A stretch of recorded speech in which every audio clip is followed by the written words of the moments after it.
Good day everyone! Today is November 7. Time check is now 4:30 in the afternoon. At galing lang tayo sa ating work.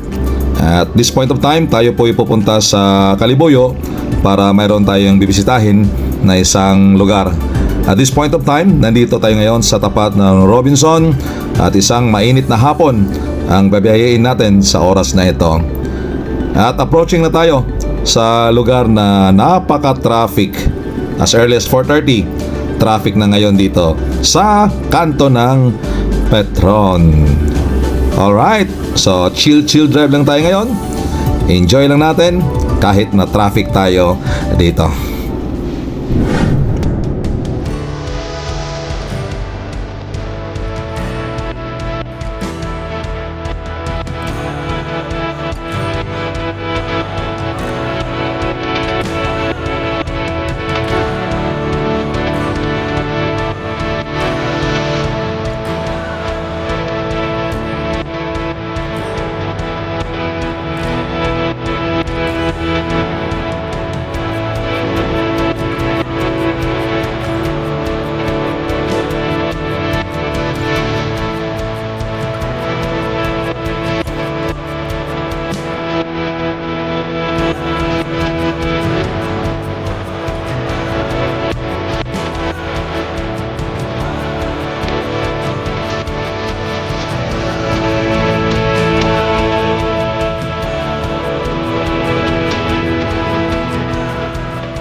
Right, kakanan na tayo rito papuntang Kaliboyo Beach. Alright, so party dito naka-semento na, but doon sa may unahan marami tayong lubak na madaanan. Anyway, tuloy-tuloy lang tayo dito at mag-ingat tayo. Yan, lubak. Aray, lubak.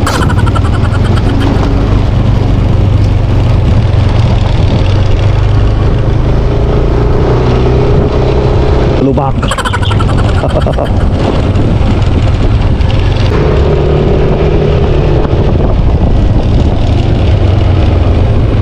Lubak ulit.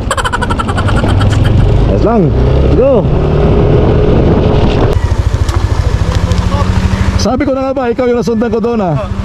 Ikaw lang? Opo. Dito lang ako tumintay. Kukunin ko lang po ito. Sige, hintay kita dito. Opo. Sige.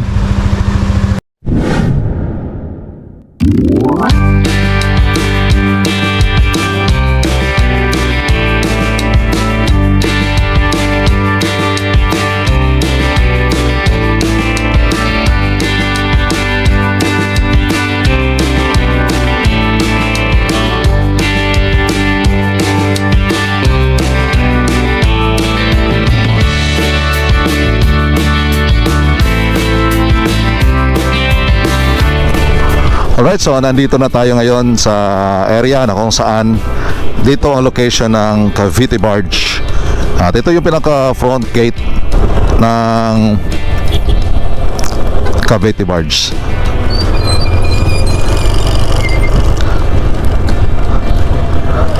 Yan, ito yung pinaka entrance ng Cavite Barge. Okay. So, thank you, Brother April.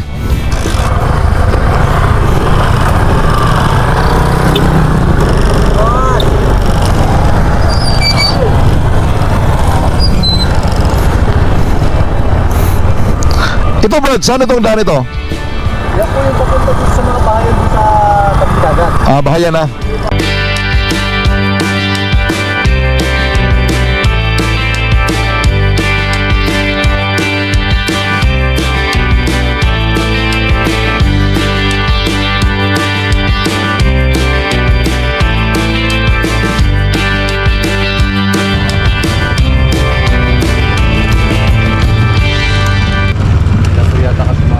Bali, ito, ano ito siya? Bale, ito po yung pinaka-stackan ng ano, ng Ito yung pinakistakan ng mga container. pinaka-yarda. So, parang itong CGT din yung nandoon sa may ano, Parehas lang. parehas lang. Mas mahaba lang po yung jet. Okay. Ano na. So, ito yung area kung saan i-stock yung container. Apo. At yan ang pinakarampa na. Bale, ito yung pinaka-ano niya. Puntang sa may iba po na. Mga ilang taon na ito ginagawa? 3 years. 3 years na. Nung nagtrabaho ka dito, safety engineer ka rito? Safety officer. Safety officer. Right. So, nandito na tayo ngayon sa lugar nito. Anong tawag sa lugar nito? Sitio Bia po. Sitio Bia. Bia. Tapos ang project na ito, anong pangalan? Cavite Barge Terminal. Cavite Barge. Right, so mga katoto, nandito tayo ngayon sa Sitio Villa at nakita natin itong project ng Cavite Barge. So halos kapareha ito doon sa CGTI, yung Cavite Gateway Terminal. So this time, puntahan natin yung pinaka extended port nito na kung saan doon dadaong yung mga barge. Alright, so mga katoto, nandito na tayo ngayon sa pinaka extended port ng project na ito. At parte doon dadaong yung mga barge. Itong project na ito, tapos na talaga ito siya, parte dito. Dito part po, okay na to. Bali yung ano na pa ilalagay yung mga hoisting, yung crane. Tapos may kuryente na rin po na nakataon sa ano. Parang hindi ko alam kung naka-terminate yung mga kuryente dyan eh. Pero may mga ilaw na lumakapos. So sa gabi, nailaw nito, no? Nakikita natin. Hindi pa po. Hindi pa. Hindi pa. Yung sa inyo, yung tayo to. Ayun, sa kabila. So kung actually kung lalakarin nito, kaya lang. Pwede. Pagka yung low tide. Pero pagka high tide, Wow. pwede kasi umaabot dito sa kabila. So titingnan natin, papalipad tayo ng drone para ma-check natin itong area na ito.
$32 meters ang lalim niya. Opo, yung kada isang tubo na binaon. Pero yung pinaka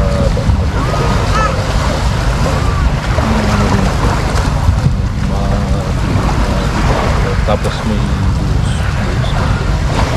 Alright, so mga katoto, itong poste na mayroon dito, around 32 meters ito, piling system ito eh. Mayroon kang ilulubog dyan na simento, nang sa ganun, yung pinaka poste ay doon niya nakapatong. So around 32 meters, sabi ni Brother April.